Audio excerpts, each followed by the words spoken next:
Et c'est parti, bonjour. C'est toi qui fais l'intro Eh oui, c'est moi. Donc bonjour, vous êtes sur notre stand, qui êtes-vous? Bonjour à tous et à tous, c'est Dandy pour Entre Rollis. Je suis ravi de vous retrouver sur le stand d'Octogone 2026 avec Sébastien pour Star Marks. Comment vas-tu toi? Je suis toujours vivant, donc toujours content. Toujours communiste?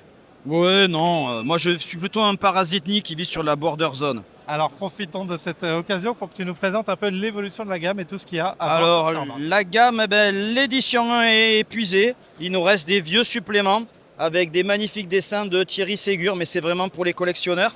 L'édition 2 sous stéroïde est là, avec son système supplémentaire pour jouer des ivrognes galactiques en empilant des bouchons de rouge, 4 scénarios, etc. C'est toujours un jeu de space opéra communiste où on n'a pas de feuille de perso, on a une carte du parti avec des compétences comme social traître, goulag, briseur de grève. Un jeu de rôle, on explique au maître de jeu qu'il ne connaît pas les règles. Un jeu de rôle où dernièrement j'ai appris que les joueurs avaient destitué leur maître de jeu par un vote démocratique pour lui filer un prêt tiré et maîtriser la campagne à sa place. C'est une honte et ça ne se sera pas toléré dans, dans ce régime. J'aime beaucoup les délires auxquels ça pousse les joueurs. Il y a toujours le guide de voyage, qui est un guide de voyage, qui est écrit comme un guide de voyage, avec comment prendre ses congés éthyliques d'état, pourquoi Vodka Howard est noyé sous la vodka, et le top 10 des goulags. Et il y a une campagne autour des cancers clandestins.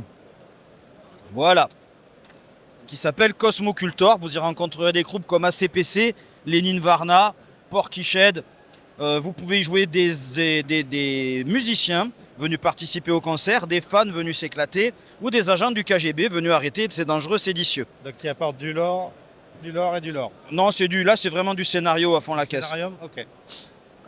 Et puis on a les royaumes éparpillés. Alors au début c'est un guide de voyage pour voyager dans de l'heroic fantasy à bord d'un, attention, à la cascade, hop, comme Belmondo. Réalisé sans trucage. Voilà, réalisé sans trucage. Vous pouvez prendre un Uber Dragon.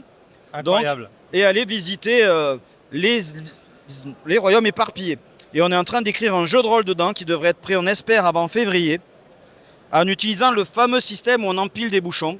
Parce que quand le risque est matérialisé sur la table et que la pile elle bouge, c'est beaucoup plus difficile de prendre des décisions. Voilà, ce sera un jeu de rôle où par exemple tout le premier scénario se passe sur le dos d'un chien. Ok, c'est plutôt de l'heroic fantasy, voilà, comme on n'attend pas trop. Très curieux de savoir comment ça va évoluer, ça. On se pose des questions encore. Deuxième scénario, il y aura des élémentaires de croissant et on pourra passer des pactes avec le diable, un avatar du diabète diabolique. Et signer des pactes avec du sucre candy. Donc quelque chose plutôt basé sur le ton de l'humour, comme vous l'aurez compris. Voilà. C'est prévu pour bientôt, ça? Ça, normalement, on est en train de l'écrire et on espère le finir avant février. Eh ben, comme on dit chez nous, au travail gobelin, bon courage. Voilà, voilà. Est-ce que tu as d'autres choses sur le stand que tu veux nous présenter? Là, poète, oui. Alors là, c'est vraiment du long terme. Hein. De l'exclu pour Entre Rollis, comme on a l'habitude. Ouais. Dès qu'on peut grappiller des infos, hop on là. les prend. Alors, notre petite création qui viendra plus tard, ce sera le jardin. Donc c'est un jeu de rôle où une sorcière a décidé que les gens qui l'embêtaient, elle allait les réduire et qu'elle les laisserait bouffer par le chat. Mais le chat est un gros feignant et il ne les mange pas toujours. Et donc les gens s'échappent dans le jardin. Mais dans le jardin, il y a aussi des grenouilles, des rats, des insectes qui ont mangé sur le compost des choses qui les ont rendus intelligents. Il y a des fées, ben voilà la fée punk, une punk à fleurs, donc qui trafique les ingrédients magiques avec la sorcière. Il y a tout un petit monde, comme Buck Springsteen, par exemple, Énorme. ou des coccinelles berserkeuses. Et voilà, avec des scénarios où on va sauver les œufs de la princesse Quatarina. Là, on a un compteur à tétard pour savoir combien vont survivre à l'aventure. Incroyable. Ok. Voilà, ça, on ne sait pas très bien quand est-ce que ce sera fini. C'est du early proto, c'est encore en cours de développement. C'est un mode de développement et on veut tout faire nous tout seul avec les dessins, la mise en page, tout ça.